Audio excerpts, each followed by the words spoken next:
Hi, I'm Professor Tamara Stenn from Landmark College here in Vermont in the United States. I want to present to you a concept called the perfect seed, and it's a live case study.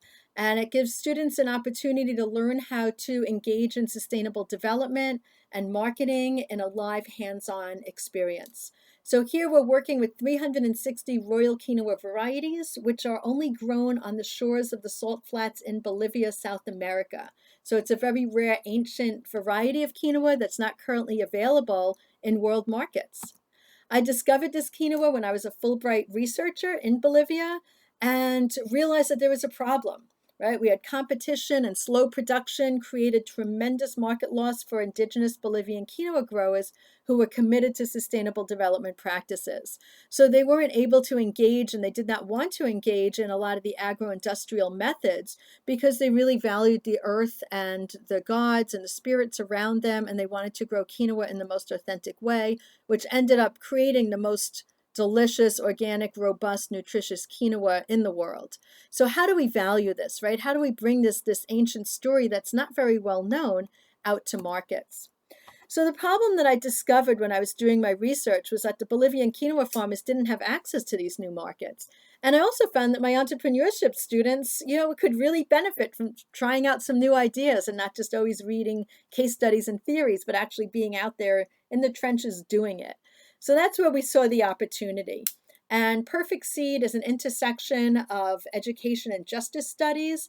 And what we're offering is live case studies in sustainable development, entrepreneurship, and marketing.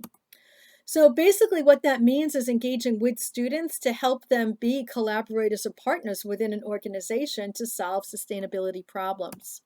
So the problem that our farmers had was the market access, production, poverty, okay, and isolationism. So how can we help bring these farmers out to the world, give them access to markets, but still maintain their sovereignty over their product and the work that they do and value and respect their cultures and traditions and still have it be a viable enterprise, right? You have to stay alive.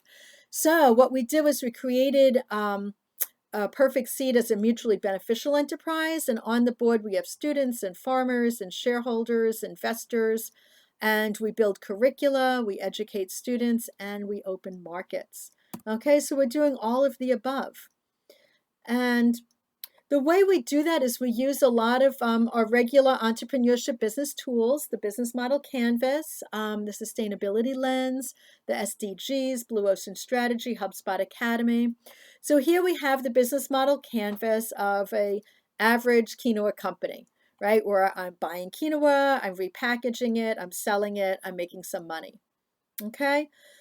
So it's okay for a business. It'll keep my lights on. I have a nice return on investment, but how am I improving the world or making a real positive impact in the community? So that's where we bring in tools such as the sustainability lens, where it gives us an opportunity to look at that business model canvas again, but with the mindset of sustainability.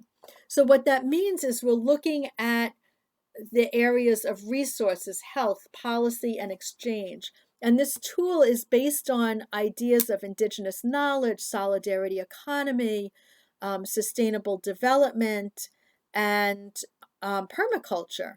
So by bringing these concepts together, it gives us so many more ways to be thinking about the decisions that we make as business owners. So really knowing where everything is coming from, the community impact, the energy that's being used, the impact of the business on health and democracy and leadership and people's ability to be able to participate in how things are done. Even diversifying the way that a business is accessed, right? Can we do more than just use cash for goods and services? Can we do trade and barter and volunteerism?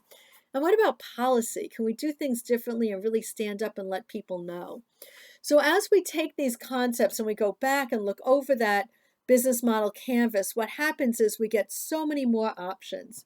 In general, what we're starting to look at now is the quinoa as being organic and the health of the planet being important and the health of people.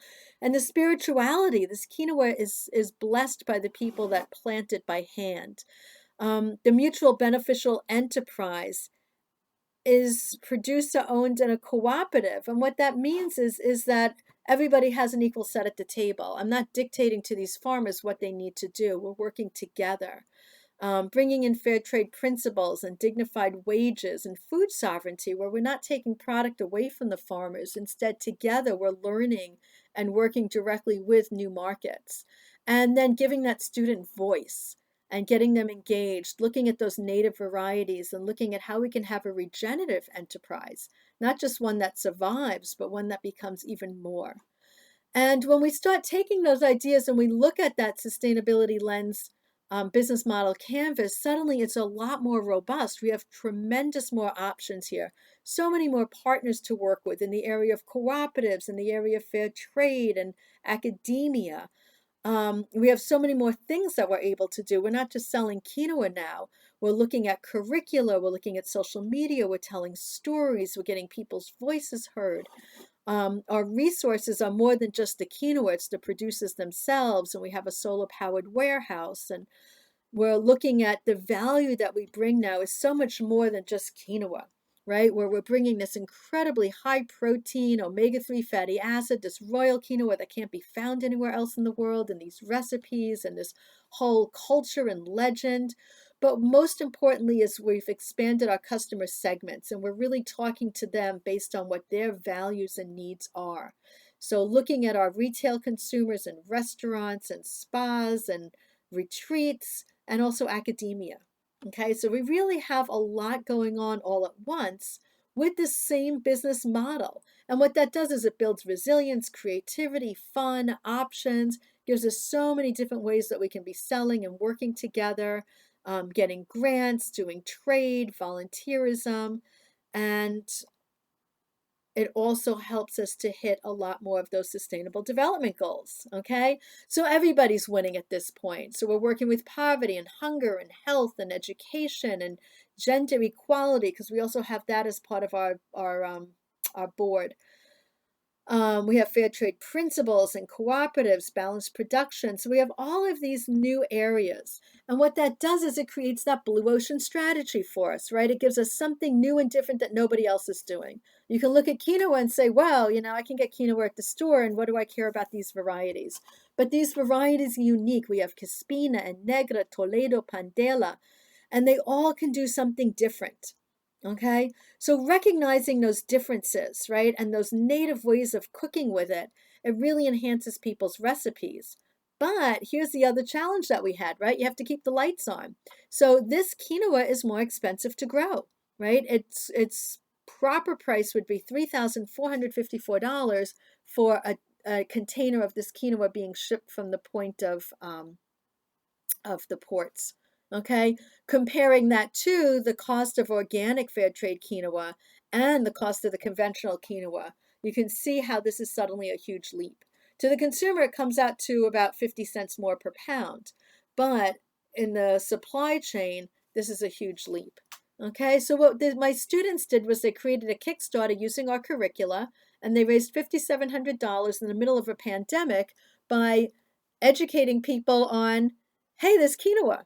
Okay, they did a study and found out that food was really what people were most interested in at that point. So they were focusing on the recipes. People were home cooking. This was in May, and they were getting tired of the food that was available. So we worked with HubSpot Academy. My students at this point were working online. So now we have this hybrid model of curricula we can share with you. And they used the buyer's journey to identify and guide the consumer through the different stages. The quinoa pilaf was one of our most popular social media posts. Okay. And we did it ourselves, right? We did our own photo shoots, and the students were right along with all of that, right? Working with the photo shoots, developing the social media, finding out what customers wanted to hear, and getting it out there, getting the word out there, building the website, the social media, making the posts. And the result was a successful launch for that particular product line. Now what we're doing is we want to offer this curricula to others. We're seeking pilots for 2021. I would work directly with you on that. We're also developing a live case study with NACRA. We're introducing a new variety called Pisankaya, which is right here. That's our popcorn quinoa, and we're expanding to wholesale markets. So thank you for listening. Definitely keep in touch. My contact information is right here, tamarasten@landmark.edu, and I also have a WhatsApp. Thank you.